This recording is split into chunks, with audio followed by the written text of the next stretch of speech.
ৰশ্মি স্বাগতম জনাইছোঁ মোৰ আন এটি ভিডিঅ'লৈ। আশা কৰোঁ আপোনালোক সকলো ভালে আছে, মোৰো ভালে। গৰমটো কেনেকুৱা পিছে? গুৱাহাটীত কিন্তু বহুত গৰম। আপোনালোকে ক'ৰ পৰা মোক চাই আছে জনাবচোন দেই, আপোনালোকৰ ফালে কেনেকুৱা গৰমটো। আৰু গৰম যদিও মানে বতাহ মাৰি আছে, সেইটো কাৰণে ভালো লাগে। আৰু ৰাতিপুৱা উঠিলোঁ, কাম বনখিনি কৰিলোঁ, গা পা ধুলোঁ, ধুই এতিয়া ব্ৰেকফাষ্ট কৰিবলৈ লৈছোঁ। ব্ৰেকফাষ্টত দেখাইছোঁ চিৰা, দৈ আৰু কল। গৰমৰ বতৰত এনেকুৱা ব্ৰেকফাষ্ট কৰিবৰ কাৰণে বহুত ভাল লাগে। সেয়েহে মই ভাবিলোঁ আজি ইমান গৰমো, তাতে আৰু এনেকুৱা ব্ৰেকফাষ্টেই কৰি দিওঁ, ৰুটি চুটি বনাই নাথাকোঁ। সেয়েহে এতিয়া খাবলৈ লৈছোঁ। আৰু বহুদিন ভিডিঅ' বনোৱা হোৱা নাছিলে, এলেহুৱা মানুহ, সেইকাৰণে ভিডিঅ'বিলাক বনাবলৈ ৰৈ যায়। বনাব খুব মন যায়, কিন্তু এলাহ লাগে কিবা কিবি এনেকুৱা, সেইটো কাৰণে ভিডিঅ'বিলাক বনোৱা নহয়। আৰু আশা কৰোঁ ভিডিঅ'টো চাব আৰু শেষলৈকে চাব, আৰু শেষত প্লিজ কমেণ্ট কৰিব নাপাহৰিব আপোনালোকৰ কেনে লাগিল। গতিকে ব'লক আজিৰ দিনটো আৰম্ভণি, আৰু এতিয়া মই ব্ৰেকফাষ্ট কৰি লওঁ, তাৰপিছত লগ পাই আছোঁ।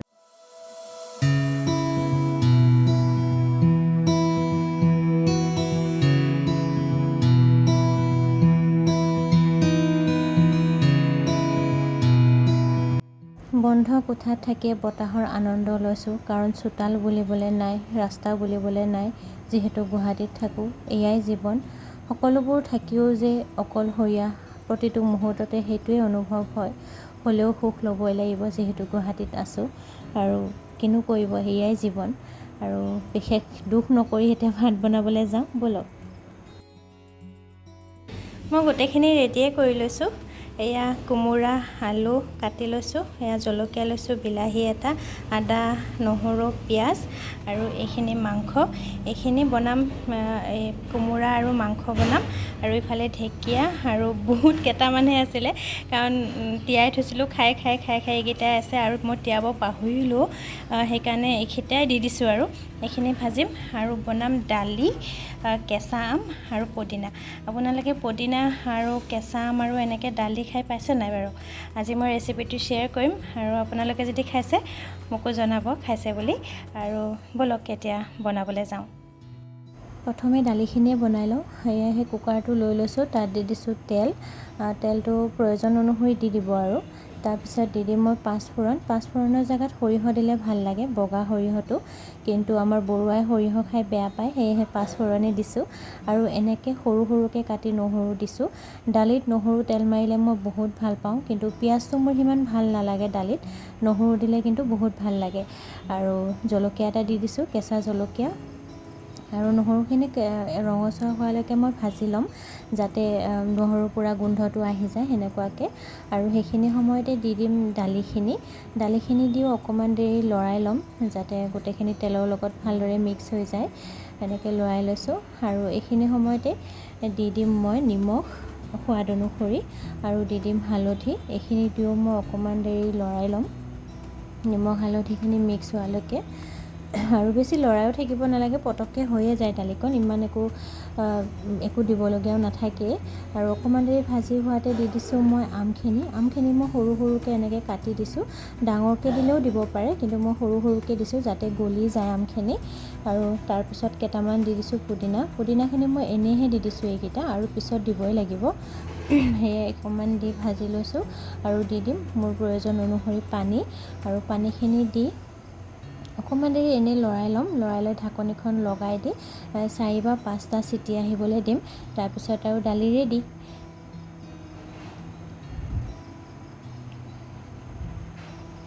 চিটি আহি গ'ল, মানে দালি হৈ গ'ল। আৰু প্ৰেছাৰটো নিজে যাব দিব, খুলি নিদিব। যেতিয়া নিজে যাব, তাৰপিছত ঢাকনিখন খুলি পুনৰ গেছটো জ্বলাই দালিখিনি পাতি এটা উতল আহিব দিব, আৰু কেইটামান পুদিনা পাত দি দিব, যাতে পুদিনাৰ কেঁচা ফ্লেভাৰটো দালিত আহে। আৰু আমখিনি দেখিছেনে, গোটেই গলি গৈছে, পূৰা আমৰ টেঙাখিনি সোমাই গ'ল আৰু দালিত। আৰু ধনিয়া পাত দি দিব কেইটামান, তাৰপিছত হৈ যাব। আৰু মই এতিয়া কেৰাহীখন পাতি মাংসখিনি বনাবলৈ লৈছোঁ। আৰু এতিয়া দি দিছোঁ তেল, তাতে দিছোঁ কেইটামান গোটা জিৰা, আৰু মাংসখিনি দি দিছোঁ। প্ৰথমে মই এই তেলতে এনেকৈ মাংসখিনি ভাজি ল'ম।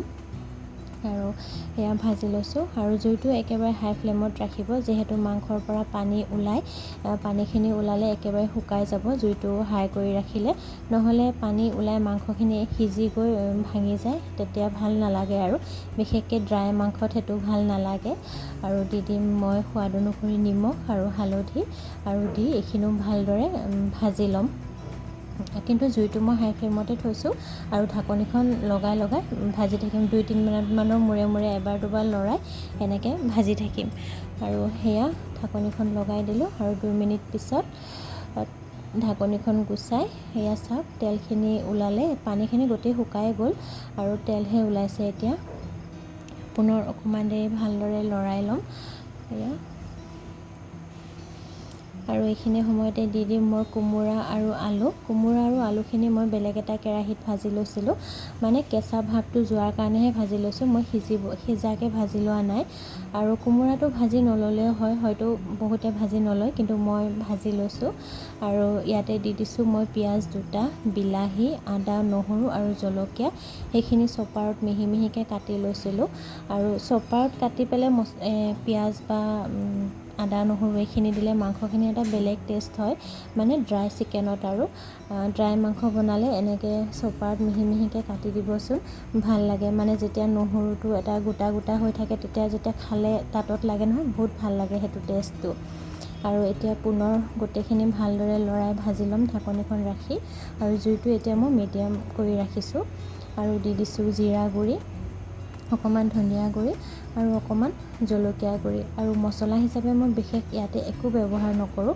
আৰু মছলাটো এনেই মই কমকৈ খাওঁ সেইকাৰণে কমাই দিছোঁ আপোনালোকে যেনেকুৱা ধৰণৰ মছলা খায় সেইখিনি পৰিমাণত দি দিব পাৰিব আৰু কোমোৰা দি মাংস বনোৱা ষ্টাইল হয়তো বহুতৰে বেলেগ বহুতে বহুত ভালদৰেও বনাব জানে হয়তো কিন্তু মই এনেকৈ চিম্পুলকৈ বনাওঁ কিন্তু খাবলৈ বহুতে ধুনীয়া হয় আৰু মাংস প্ৰায় হৈয়ে গ'ল গোটেই তেলখিনি ওলাই গ'ল ভাজি গ'ল আলুও সিজিলে কোমোৰাও সিজিলে কিন্তু যদিও সিজিছে একো ভাঙি যোৱা নাই কাৰণ জুইটো বঢ়াই ভাজি থাকিলে মাংসখিনিও সিজে লৰাই ভাজিব লাগে কিন্তু এনেকৈ লৰাই ভাজি থাকিলে বস্তুবিলাক ভাঙি নাযায় আৰু খাবলৈ সঁচাকৈ বহুত ভাল হয় আৰু এইখিনি সময়তে দি দিম মই সোৱাদৰ বেলেঞ্চৰ কাৰণে চেনি মাংসত এটা মিঠা ফ্লেভাৰ এটা আহিলেহে তেতিয়াও ভাল লাগে সেয়েহে মই চেনি অকণো দি দিছোঁ দি পুনৰ ভালদৰে লৰাই লৈছোঁ আৰু লৰাই লৈ ইয়াতে দি দিম ধনিয়া পাত এতিয়া ধনিয়া পাত শেষ হ'বলৈ হৈছে কিন্তু মোৰ ওচৰত এইখিনি আছিলে কাৰণে কেইটামান দি দিছোঁ আৰু এতিয়া আকৌ পুনৰ লগাই 10 মিনিট সময় ঢাকি ৰাখিম তাৰপিছত খাব হৈ যাব আজিৰ আমাৰ স্পেচিয়েল কোমোৰা দিয়া ড্ৰাই চিকেন ফালে মই ঢেকীয়াখিনিও ভাজিবলৈ লৈছোঁ আৰু বিশেষনো কি আৰু ঢেকীয়া ভাজিবলৈ একো নাই পিঁয়াজ আলু বুটকেইটা দি অকণমান দেৰি ভাজি ঢেকীয়াখিনি দি দিছোঁ তাৰপিছত অকণমান লৰাই থাকিলে ঢেকীয়া হৈয়ে গ'ল ঢেকীয়া সকলোৱে ভাজিব জানে আৰু চিম্পুলকৈ ভাজিছোঁ মই এয়া হৈয়ে গ'ল আৰু বেছি একো নাই লৰাই থাকিলে হ'ল তাৰপিছত খাব পৰা হৈ যাব আজিৰ আমাৰ দুপৰীয়াৰ সাজ ভাত বনাই অৱস্থা নাই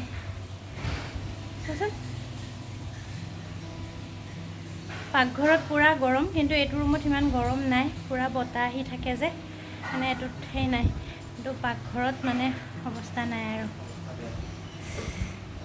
গৰম হাজবেণ্ডে ক'লে ইমান যদি গৰমে পাইছা জুচ অকণমান বনাই নোখোৱা কিয় সেয়েহে ভাবিলোঁ তৰমুজ আছিলে তৰমুজটো ধুমাধুম কাটিছোঁ আৰু জুচ অকণ বনাইছোঁ গৰমৰ দিনত এনেকৈ জুচ খাই বহুত ভাল লাগে কাৰণ গৰমৰ দিনত যিহেতু আমাৰ শৰীৰৰ পৰা পানীটো কমি যায় ঘামি থাকোঁ যিহেতু সেইকাৰণে জুচ সদায় খোৱাটো দৰকাৰী মই পাৰিলে খাওঁৱে কিন্তু দিনত যিহেতু ৰুমত নাথাকোঁ খোৱাটোত অকণমান খেলি মেলি হয় আৰু যিদিনা ৰুমত থাকোঁ সেইদিনা মানে জুচ খামেই আৰু আপোনালোকেও পাৰিলে সদায় খাব দেই জুচ এতিয়া থালিখন ৰেডি কৰোঁ ব'লক সেয়া ভাত পূৰা গৰম হৈ আছে আৰু লৈছোঁ টেঙা দালি তাৰ ওপৰত দিছোঁ পুদিনা পাত দুটামান যাতে ফ্লেভাৰটো আকৌ আহে আৰু লৈছোঁ এয়া স্পেচিয়েল মাংস আজি ড্ৰাই চিকেন আৰু এয়া চালাড গৰমৰ দিনত চালাড খোৱা বহুত ইম্পৰ্টেণ্ট আমাৰ কাৰণে আৰু এয়া লৈছোঁ নেমু টেঙা সেইটো আমাৰ কাৰণে বহুত ইম্পৰ্টেণ্ট গৰমৰ দিনত আৰু ভাত পানী খাই আজৰি হ'লোঁ আৰু লৈ লৈছোঁ এতিয়া বৰফৰ এক টুকুৰা আৰু গোটেই মুখখনতে এনেকৈ মই লগাই ল'ম, কাৰণ ভাত বনাই থকা সময়ত এটা কেনেকুৱা গৰম লাগে আৰু স্কিনত, বিশেষকৈ স্কিনখনত পূৰা লাগে গৰমৰ ভাৱটো। সেয়েহে মই স্কিনটো ছানবাৰ্ণ নহওক বুলি, অকল যে ৰ'দতে ছানবাৰ্ণ হ'ব সেইটো নহয়, গৰম ভাৱটো মুখত লাগি থাকিলেও আমাৰ স্কিনৰ কাৰণে বেয়া। আৰু বতাহজাকে চাওকচোন কেনেকৈ পৰ্দাখন লৰাই আছে, এনেকুৱা এটা বতাহ আহি থাকিলে মানে মোৰ বহুত ভাল লাগে। আৰু মই খিৰিকীখনতে বহি থাকোঁ, খিৰিকীৰ সন্মুখত আৰু বতাহজাক লৈ পেলাই। আৰু সেয়া মুখত লগাই ল'লোঁ ধুনীয়াকৈ, যাতে স্কিনখন ভালে থাকে। আৰু এতিয়া শুই উঠিলোঁ, মই শুলোঁ মানে তাৰে পিছত পূৰা টোপনি মাৰিলোঁ। এতিয়া ভাবিছোঁ মুখত অকণমান ফেচ পেক অকণমান লগাওঁ, কাৰণ গৰমৰ দিনত মানে স্কিনটো মানে বহুত গৰম হৈ যায়, মানে বৰ কিবা অশান্তি লাগি থাকে। সেইকাৰণে মানে মই এনেকৈ ফেচ পেক বনাই ফ্ৰিজত থৈ দিওঁ, আৰু যেতিয়া ঠাণ্ডা হয় সেইখিনি লগাওঁ। ভাল লাগে বহুত লগাই। আৰু মই ফেচ পেকটো কেনেকৈ বনাইছোঁ সেইটো মই বেলেগ এটা ভিডিঅ'ত ক'ম বাৰু। আজি মই লগাওঁ এতিয়া, আৰু শুলোঁ, বহুত শুলোঁ মানে। শুই এতিয়া হয়তো ফেচ পেকটো লগাওঁ আৰু চাই থাকক। মই এনেকৈ ফেচ পেক বনাই ৰাখিয়ে দিওঁ ফ্ৰিজতে, মানে ধৰি লওক সপ্তাহটোত 3 দিনমান চলাকৈ মই ফেচ পেকখিনি বনাই ৰাখোঁ।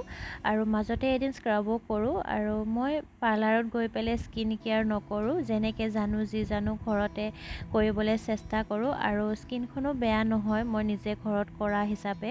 আৰু মই আপোনালোকৰ লগত মই শ্বেয়াৰ কৰিম বাৰু, কি ফেচ পেক লগাওঁ, কেনেকৈ লগাওঁ, আৰু স্ক্ৰাবনো মই কেনেকৈ কৰোঁ। কিন্তু আজি মানে অকণমান লগাইছোঁ কাৰণেহে দেখাইছোঁ, সেইটো শ্বেয়াৰ নকৰোঁ আজি, বেলেগ এদিন কৰিম বাৰু। আৰু এতিয়া গোটেই মুখতে ডিঙিতে ভালদৰে লগাই ল'লোঁ, আৰু এয়া হৈ গ'ল ভালদৰে লগাই। আৰু মোৰ অকণমান ৰখিলে আৰু এদিনৰ কাৰণে হৈ যাব। এতিয়া মই এইখিনি ফ্ৰিজত ৰাখি দিম, আৰু মই ধৰি লওক 20 মিনিট সময় ৰাখিলে ভালদৰে শুকাই যাব। তাৰপিছত ঠাণ্ডা পানীৰে ধুই দিম। আৰু এইখিনি সময় শুকোৱাৰ সময়তে ভাবিলোঁ ভৰিখনো অকণমান চাফা কৰি লওঁ, তাৰে কাৰণে গৰম পানী অকণমান লৈ লৈছোঁ। আৰু ইয়াতে দি দিছোঁ অকণমান খোৱা ছ'ডা, আৰু দি দিছোঁ চেম্পু, আৰু দি দিম নেমু টেঙা। এইখিনি দি ভৰিখন অকণমান দেৰি তিয়াই ৰাখিম। আৰু এনেকৈ মই ভৰিও চাফা কৰোঁ ঘৰতে। নিজক ধুনীয়া কৰা ৰাখি এটা বহুত দৰকাৰী ছোৱালী মানুহৰ কাৰণে, কাৰণ ধুনীয়া হৈ থাকিলেহে ভাল লাগে ন, নিজৰো ভাল লাগে বা কিবা এটা ভাল লাগে। সেইকাৰণে যেনেকৈ জানো যি জানো ঘৰতে নিজকে এনেকৈ ধুনীয়া কৰি ৰাখোঁ। আপোনালোকেও নিজকে এনেকৈ ধুনীয়া কৰি ৰাখিব ঘৰতে। আৰু আজিৰ ভিডিঅ'টো ইমানখিনিয়ে। যদি চাই ভাল লাগিছে তেতিয়াহ'লে প্লিজ লাইক কৰিব। Thank U.